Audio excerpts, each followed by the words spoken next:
You've got to embrace change. Yes. And no matter how much the fear is, there is just only one way, and that's forward. I had to move from forces into a corporate career. We need to start looking at all job roles as life skills and things that are useful instead of just stereotyping it to a particular gender. Right. Simple vocabulary like sus, riz. Social media in those days used to be Orkut. Don't short sell yourself. Yeah.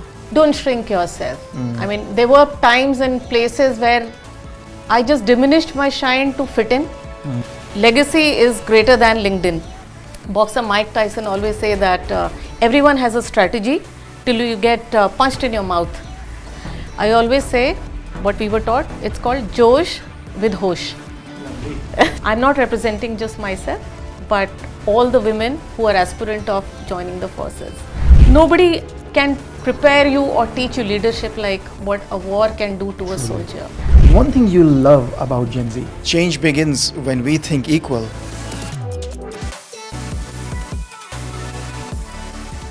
Hello and welcome to the premiere episode of We Think Equal podcast, powered by NEC India. I am your host, Aalok Kumar, CEO of NEC India, and I'm thrilled to kick off this very special series with all of you. At NEC, we believe that inclusion is not a strategy, it's a mindset. And that's what We Think Equal is all about. It stands as a cornerstone of NEC's commitment to inclusion and diversity. We Think Equal is not just a campaign or an initiative, it's a way of thinking and operating that guides us who we are and how we show up every day. It transcends boundaries, geographical, cultural, religious, and champions equality for all.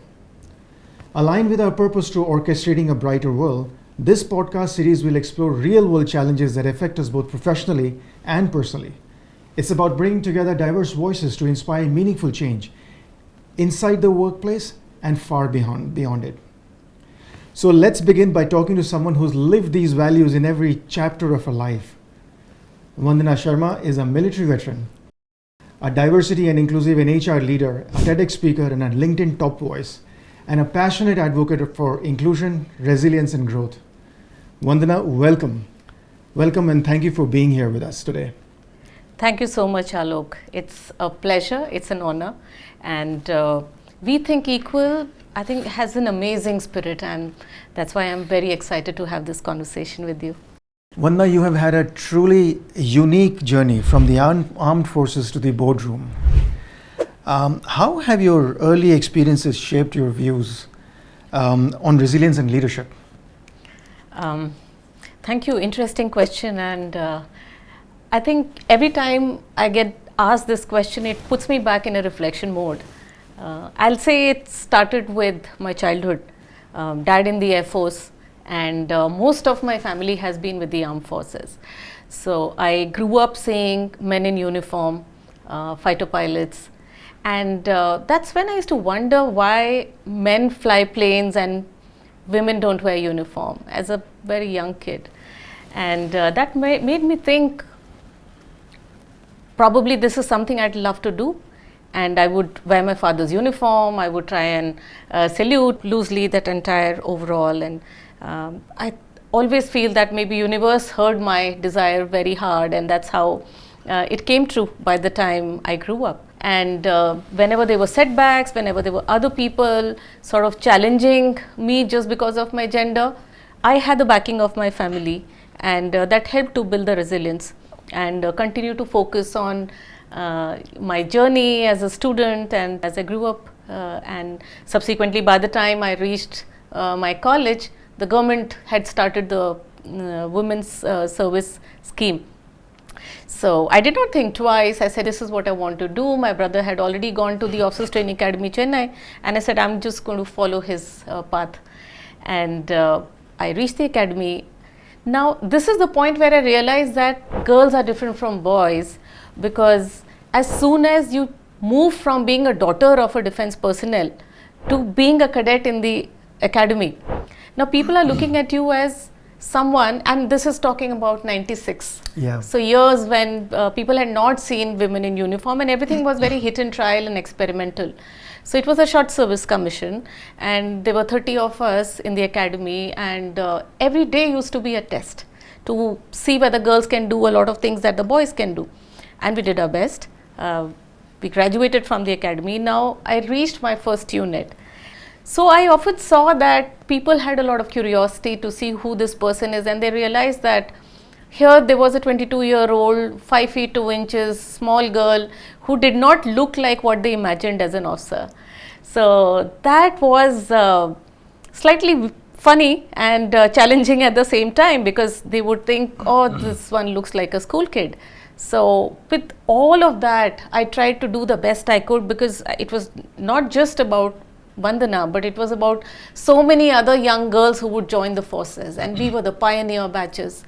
So that's where I think my resilience built. I continue to try and make a point that I'm not representing just myself, but all the women who are aspirant of joining the forces. Other aspect I want to talk about is my time in high altitude during the Ladakh tenure. And I had volunteered for high altitude at the time when they did not post girls in the Ladakh region. So it was a peaceful, quiet land, but very soon, unfortunately, the war happened of Vijay. And I was a young captain, field captain, and that's the first time I always say that I have seen Budh and Yudh, both in that very peaceful land, which suddenly went into the war.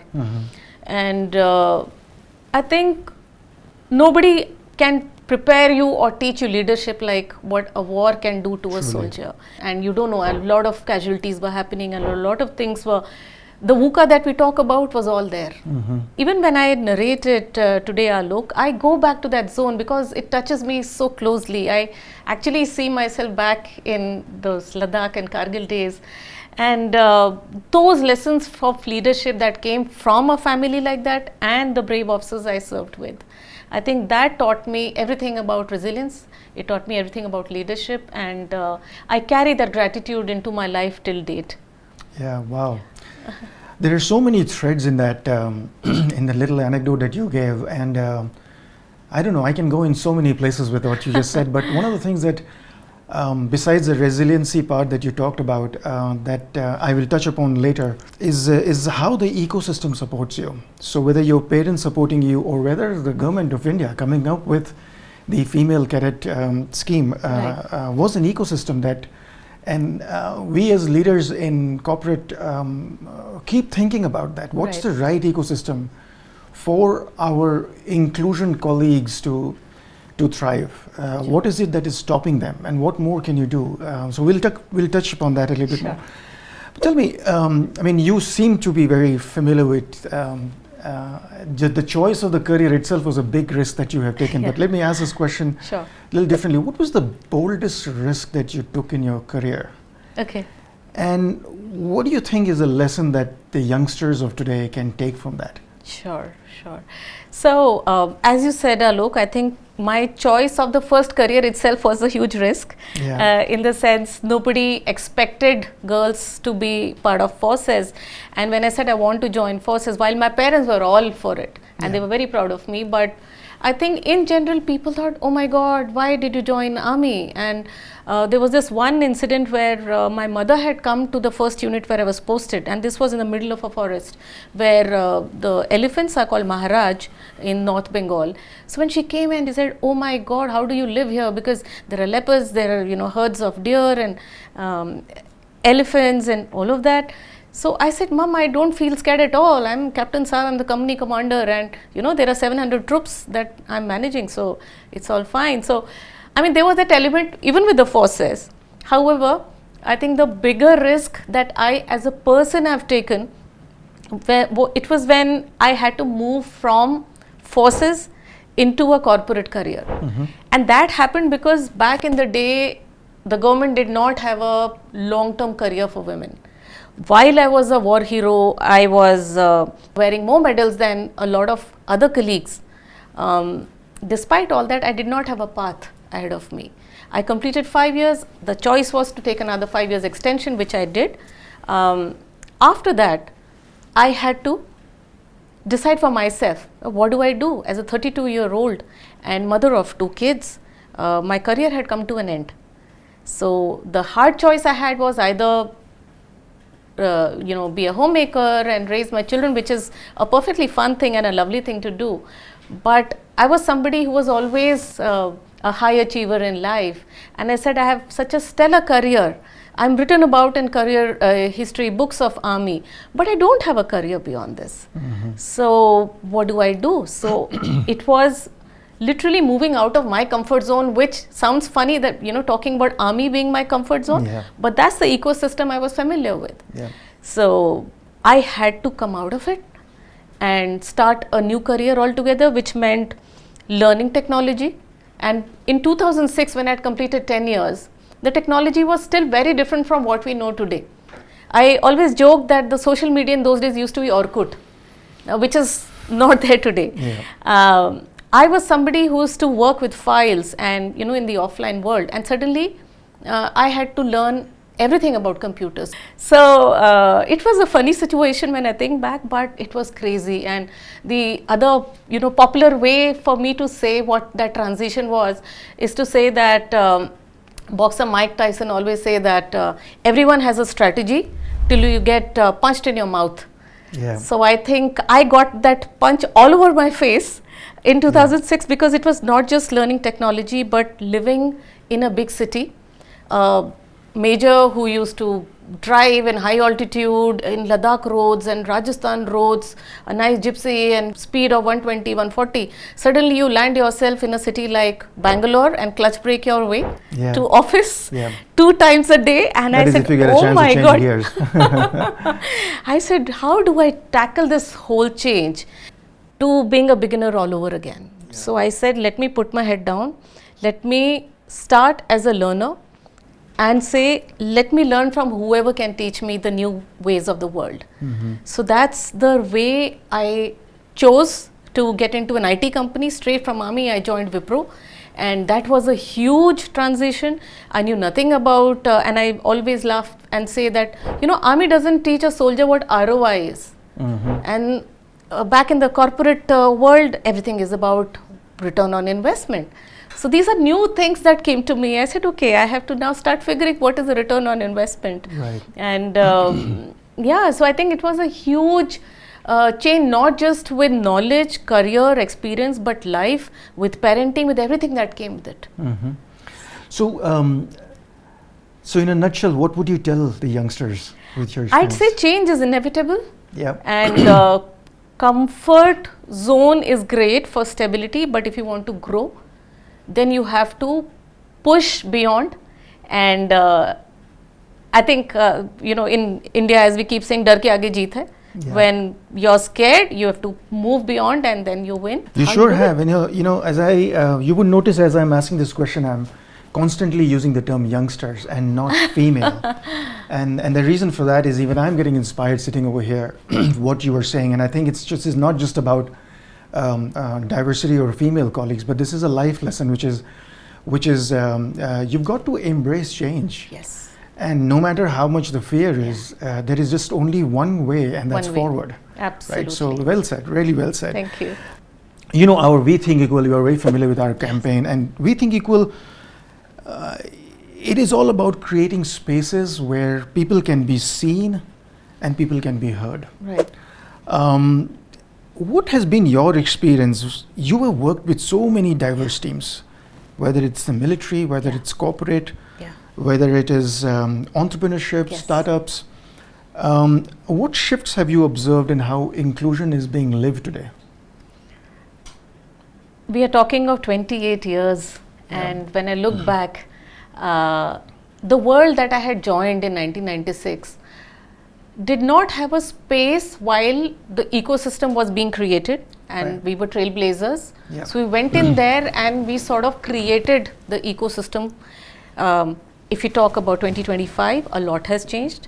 Women were, I'm first talking about the military, because where it started as a short service commission, today it has become, after all the struggle and challenges and proving that women are equal and at times better, it's a full-fledged career for women today. There's a permanent commission with pension and benefits, everything that a soldier deserves. which was not there back in the day. But I guess that's a generational change that has happened. Yep. We are the trailblazers who led the way for it. Yep. So every generation has its own contribution, and I'm very proud of the things that we've done. So there has been a shift completely. On the other hand, the forces have always had diversity, because there are troops from, say, Nagaland to Sikh to Maratha to Jat, and the officers, regardless of which place they come from, they culturally imbibe the traditions of the Paltan and become a part of whichever regiment they work with. So it has always been very diverse. However, the women angle was a new angle. Yeah. So it took some time for the system to get used to this change, but today it's beautifully working. Yeah. Women are present everywhere. You go into any unit, you'll see many women in very senior positions. So that's the military part. Corporate part also, I think from 2006 to now, whatever I've seen across sectors, IT, infrastructure, manufacturing, startups, everywhere, the awareness has increased significantly. A lot of these campaigns around International Women's Day and DEI teams are doing a fabulous job, and challenging a lot of unconscious biases. Earlier, I remember there used to be just Women's Day celebrations, and it was only meant for women. Equality or equity meant only one gender.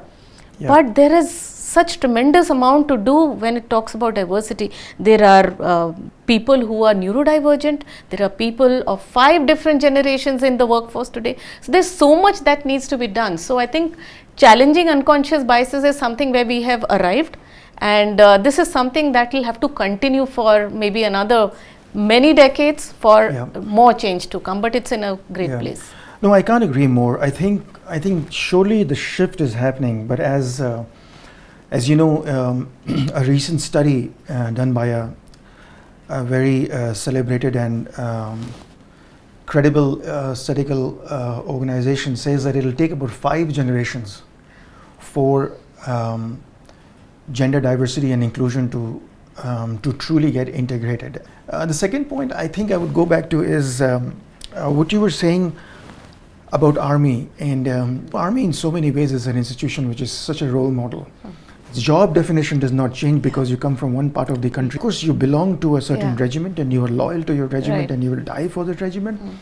But it stops there. Absolutely. You know, and you just brought that alive. So I thought I will emphasize that point. And through that point, I wanted to say something that is extremely passionate and dear to me, which is that to all our colleagues, I would say that, you know, inclusion cannot be an initiative. It has to be the way we think. Right. And in many ways, what we are doing in We Think Equal is really talking a lot about inclusion cannot be a strategy or an initiative. Right. It has to be a mindset. Absolutely. If it's a mindset, you will never differentiate between two things. Right. Two things, as long as they're meant to do the same job, will always be treated at equal level. Just shifting gears a little bit, you know, you worked again very closely with so many people with so many diverse backgrounds. From what you have observed, how does inclusion truly show up across age and across experience and mindset in today's workplace? And what are some of the connections that are meaningful? Powerful question. Like I said, there are 5 generations which are working today across sectors, across places, and with that, what happens is there is definitely a need for different generations to understand each other, and it has become a much needed requirement in today's workplaces, which was not there probably about 20 years ago. Gen Z, I think, is the newest phenomena, and when you're dealing with them as somebody much 2-3 decades older, it brings a lot of very interesting facts into the game. So when I, as a head of HR and a lot of initiative that I've been taking as a people consultant, I think the first thing I needed to do was to understand this generation in the workplace, and with that came a lot of new things that I also learned, unlearned also and learned also. And you know, this simple vocabulary like sus, raise. And you actually go back and Google it up to say, hey, how to use it if I have to use it with them. So did you come across similar situations? I have a 22-year-old boy, and I've got a 18-year-old girl, right. and all the time. Yeah, so that has been happening, but then you learn. You try to come to the same platform, and then you see that they also know that you're making an effort to be cool and integrated. So there has to be a lot of respect when you work with people, and truly you have to put the gender out, you have to put the age out, you have to put the geography out, and then when you are talking as equals, I think it's a lot easier. It's harder with older generations, but Gen Z probably does not see too much of difference as far as gender is concerned. I think it's a lot easier for them working. So I think we need to start looking at all job roles as life skills and things that are useful instead of just stereotyping it to a particular gender. Right. And unconscious biases are something that we need to keep breaking, and it starts at home. Cognitive bias is one thing that I'm peculiarly interested in all my life, which is you have to, and I make a very a conscious effort to tell myself, am I reading this wrong? Am I biasing this with my own experiences? And most of the colleagues that work very closely with me know that I challenge them, and I challenge myself a lot. Sure. You're right, Gen Z is, they think differently, and I think they behave differently. And I sure hope to God that they don't get influenced by some of the legacy in terms of the restrictions and legacies of restrictive inclusive behavior that our predecessors and our generations have displayed. They don't get influenced by that. And in that, I'm hoping that there is a tipping point, that this generation does things in years what we have taken decades to achieve. So, getting into something sensitive, often the barriers that people face, especially the women, they are really not visible. And from where you stand, personally, I'm sure you've experienced and you observed so many unique career journeys.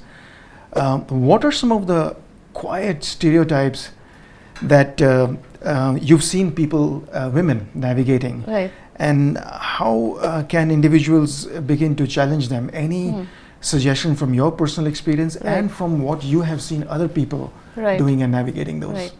I think I'll just tell you one quick story from my army days, again, because that was my first career, and as a young girl in a men's world, I saw a lot of change which I had not experienced earlier. So this was around firing, because I was good at shooting, and the Army Marksmanship Unit, which trains army people to go into Olympics for sports, they had come to the academy to pick out women officers, women cadets who were great at shooting. So I was one of them who was picked up. We went to the school in Mau, and we trained hard. And however, back in the unit, because people have never seen you with a weapon, they don't know what you're good at. So there were always that little challenge to wonder whether you know your stuff. So I remember there was this routine firing that happened, and we all went there, and I had to volunteer to go there. Otherwise I was chosen to do the housekeeping and stay back to take care of the area security, but I said I want to come along. And when I went for the firing, there was a lot of extra pressure also to say that, while everybody is aiming only at their target, here I also need to be aware that everybody is also looking at me, whether she can stand correctly, is she making the right posture, is she holding the weapon correctly, and then I have to shoot well. So, despite all that, I did what I do, I shot very well, and that's the first time I saw respect. Yeah. Because the Subedar Major actually said, "Sahab ka nishana to tum sabse acha hai."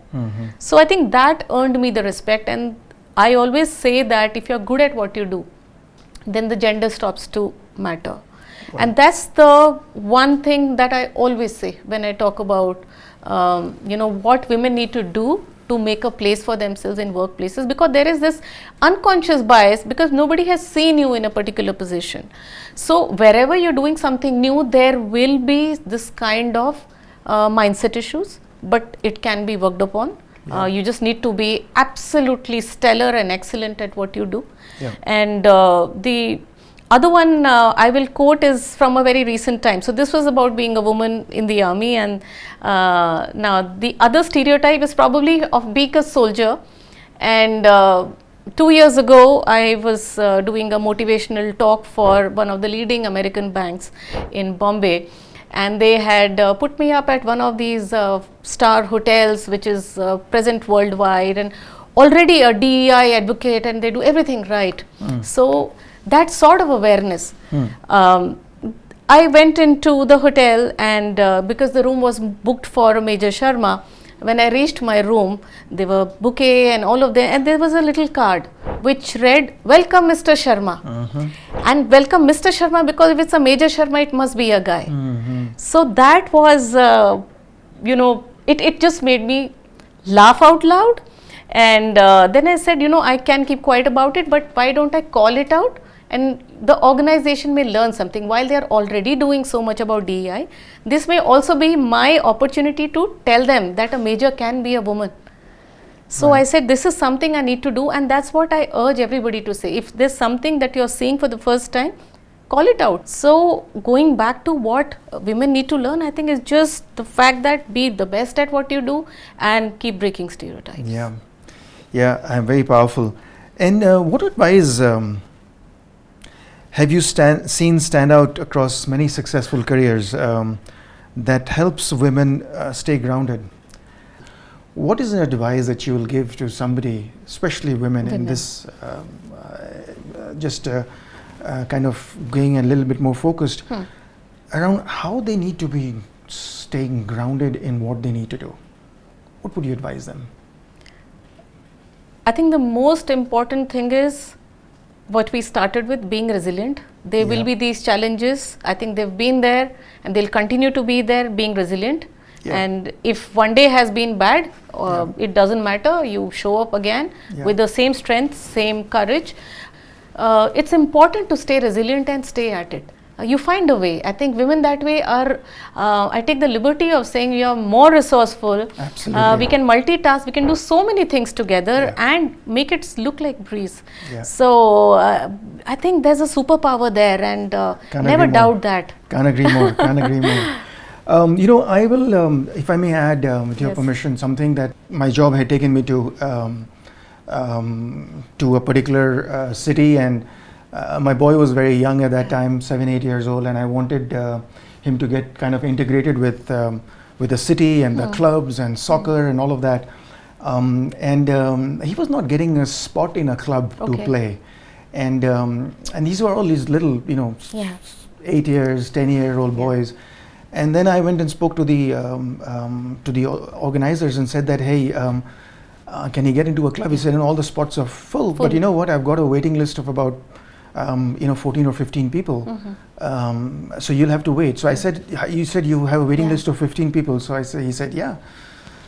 So I said, okay, why don't I make a team? For a different team. So he looked at me and he said, but we already have enough team. I said, look, surely you can do with one more team, and I will take all these 15 people and make a team. So, but we don't have a coach. So I said, okay, I'll be the coach. I had no idea what I was doing. And my 8-year-old son said that, I've never seen you touch a soccer ball. How are you going to coach? But here's the best part of the story. So when I got them into the field, these are like 8 to 10-year, 11-year-old boys, and they have no clue what they are doing. That's the reason why none of them were on the team, because they were all, somebody tested them and found them to be kind of shooting here and there, no coordination, nothing. And life throws those challenges at you at some time. Sometimes you are at a point of time where you don't know what you're doing. And I only gave one simple tip to those 11 playing boys. I just said, attack the ball. You don't do anything. Don't lose the All focus. you have to do is when you see the ball, you just attack. You do not think about your competitor. You do not think about whether you can dribble. You just go for the ball and you kick to the next person in your same jersey color. And one match happens, second match, drills after drills. In that first year, that team, which was not even a team, went on to win the championship. Oh wow, that's significant. And that's what my learning in that with those 8-year-old boys, 10-year-old boys, was that if you break your problem down into small pieces, smaller, and just keep going at it, Yeah. over and over again. Resiliency, Yeah. focus, Absolutely. determination, perseverance. How can organizations, what can I and our leadership team learn Right. from your experience, and how do we make this a better place for our female colleagues? Great question, and thank you for asking. I think if CEOs can start there, that's where things start to change. It's not just the intention, but the action. Yeah. And I think we think equal is all about that, and which is why we are having this conversation. I'll just add a few things that I have seen which has helped me with my career, 3 decades without breaks. It's the fact that it's not just the infrastructure or support system that an organization can provide. An organization can create things like we talked about, creches and flexible work timing and leave when somebody needs, or location or geography. Those are some of the things that can happen with any empathetic organization and a great place.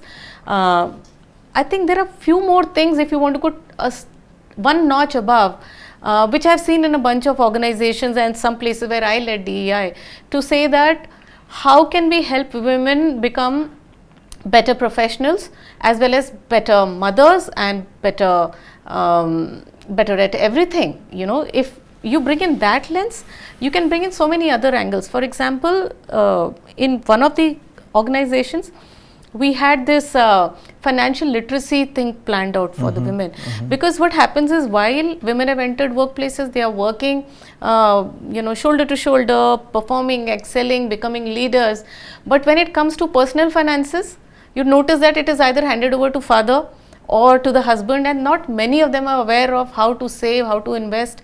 So we said, why can't we get into something which is beyond the wellness that we do for women, beyond the child care? We do something that makes them more aware. Those are fantastic advice, and we'll see some of those that we Sure. can incorporate. We do. It's a long journey, but yes. Quite insightful. So we'll work on that. Sure. If anybody was to meet you in an elevator, on a traffic light, across the road, Yeah. and on an airport coffee lounge while Right. you were waiting, and was to ask you, Major, tell me what are the 3 things that you would like me to remember Okay. about how I need to navigate my career, what would you tell them? It is about building an epitaph and not a resume, which means create a legacy. Think of how you want the world to remember you. So legacy is greater than LinkedIn. So that's my first career advice to everyone. The second is, be a student of life. Be curious, learn every now and then, because that's the way you grow. With a growth mindset, you start doing better. And the third thing I'd say is, never shrink yourself to fit into any basket or box that has been defined for you. Always challenge what somebody tells you about what you can do or who you can be. I think being flexible is extremely important. Totally. But don't short sell yourself. Yeah. Don't shrink yourself, Yes. I'm going to use that. So, thank you, Major, for all these insightful and candid comments from your personal life experiences, as well as what you've learned from other career women and other people who Yes. you have counseled and coached. My pleasure. Before we wrap up, just wanted to go through a few, what we call as a fun section, 50 and fabulous. Just wanted to go with a couple of fast questions with you. Okay. One thing you love about Gen Z? The thought clarity and the boundaries that they have, whether it's work-life balance or the careers they want to pick, they are phenomenal. Yes, I think the world has changed to give them a lot of opportunity. What is a stereotype that you love to bust? You can be feminine and graceful and be a warrior. Well said. Well said. One risk you haven't taken yet and would love to? So I think if you'd asked me a month back, I would have said it's about launching my new venture, sari e-commerce business called Vamika Heritage. So this has been in my head for a long time, but I somehow never thought about it. At 51, I think that was the biggest risk, but I've done that. But because if you ask me today, I think I want to trek across the Nordic fjords. It's the most beautiful landscape you can ever be in. So please make sure that you do it for sure. Most unique career query you have been consulted for?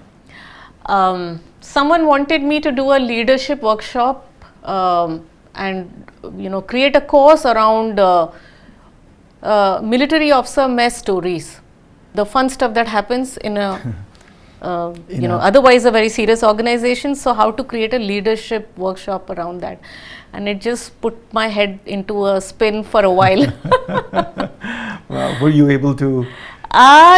Partly. Yeah. I mean, I did try to bring in the serious stuff, but then I brought in some humor in uniform and things to make it engaging. That would have been a tricky thing to, especially being a woman in an organization that is Yes. so regimented. What is one advice you would want to give to your younger self? Don't shrink yourself. I mean, there were times and places where I just diminished my shine to fit in, try and be like everybody else, where I knew I had higher potential or I could do more things, or I stepped up. As a 51-year-old today, I'd say if I have the opportunity to tell that to my younger self, I'll say go at it. Play on your strength. Yes. Be flexible, but challenge and be fearless. I'll add a punchline from the forces, which I often say when I meet young people who are either setting up new startups or venturing into new careers or something that they are scared of. I always say what we were taught, it's called Josh with Hosh.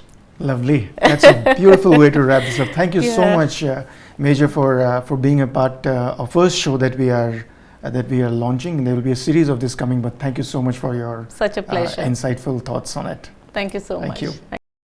And to our listeners, thank you for being part of this very first episode of We Think Equal by NEC India.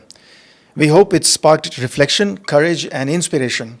This is just the beginning. In the upcoming episodes, we'll bring you more voices from across industries and backgrounds, leaders who are building a future of empathy, equity, and innovation. Follow the past podcast, share it with your teams and friends, and most importantly, remember, change begins when we think equal. Until next time, stay inclusive, stay curious, and keep working together.